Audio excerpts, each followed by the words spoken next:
Maduro की गिरफ्तारी पर रिपोर्ट्स में एक दावा किया गया है। आपको बता दें, पेट्रो डॉलर डील की मजबूती के लिए हमला, चीन को वेनेजुएला से दूर करने का प्लान था।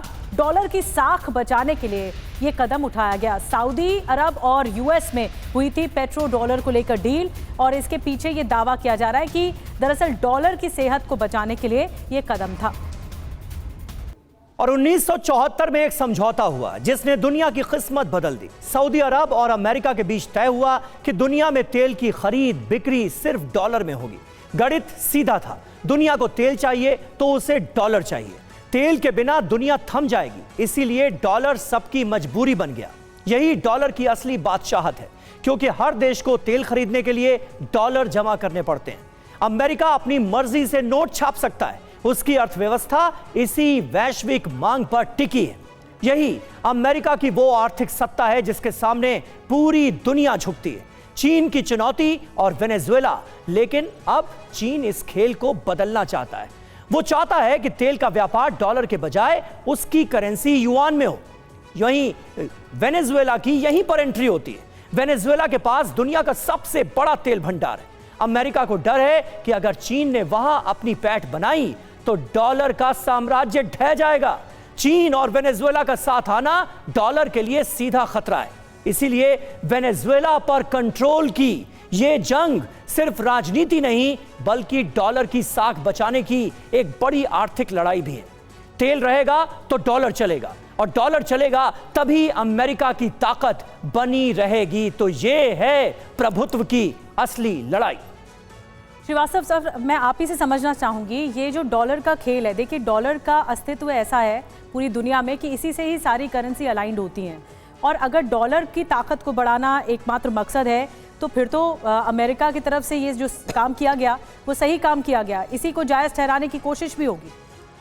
देखिए, अगर इसमें दो तरीके से देखें, एक तो वेनेजुएला के एंगल से देखें और एक अमेरिकन एंगल से देखें, तो आज पिछले 5-6 सालों में ये देखें तो जो देश हैं वो आत्म केंद्रित होकर के ही राजनीति कर रहे हैं। हालांकि अमेरिका से बहुत उम्मीद रहती है विश्व के सभी देशों को कि सबसे बड़ा लोकतंत्र है, विश्व में लोकतंत्र स्थापित करने के लिए अग्रसर है, सबकी मदद करने को तैयार रहता है। लेकिन अमेरिका हमेशा अमेरिका फर्स्ट और मेक अमेरिका ग्रेट अगेन की जो नीति राष्ट्रपति ट्रंप लेकर के आए हैं, वो जो एक पूरा प्रोसेस चल रहा था डी डॉलराइजेशन का, जो एक नॉन वेस्टर्न फोर्सेस थी जो डी डॉलराइजेशन की प्रोसेस चला रही थी, उसका एक रिबटल तो आना ही था। और वो रिबटल ये है कि वो अपने डॉलर को स्ट्रॉन्ग करना और डॉलर की हेजेमनी को और स्थापित करने के लिए, इम्प्रोवाइज करने के लिए वो इस तरह की कार्रवाई कर रहे हैं, और वो आगे भी करते रहेंगे।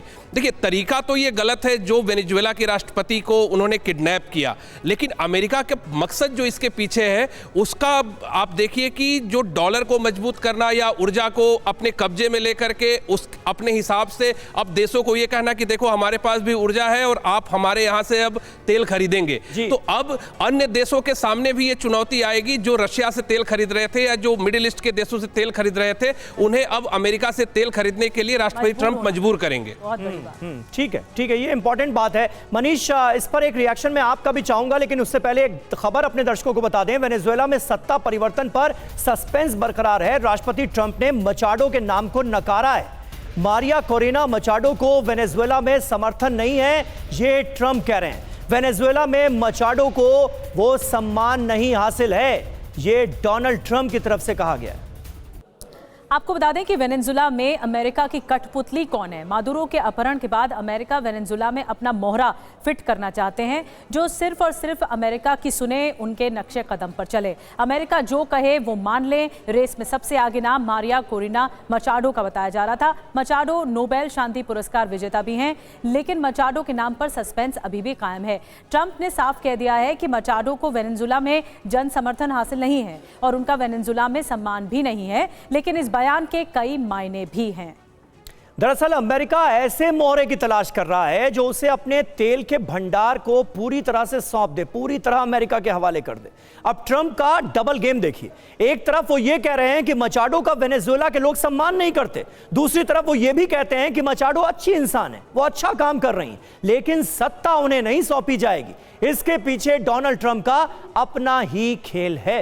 जी, और मादुरो की गिरफ्तारी पर राष्ट्रपति ज़ेलेंस्की, अब देखिए यूक्रेन के राष्ट्रपति की तरफ से बड़ा बयान आ गया है। तानाशाहों से निपटने का सही तरीका ये है, ज़ेलेंस्की कह रहे हैं। ज़ेलेंस्की ने अमेरिकी एक्शन की तारीफ की है। अमेरिका को पता है कि आगे करना क्या है।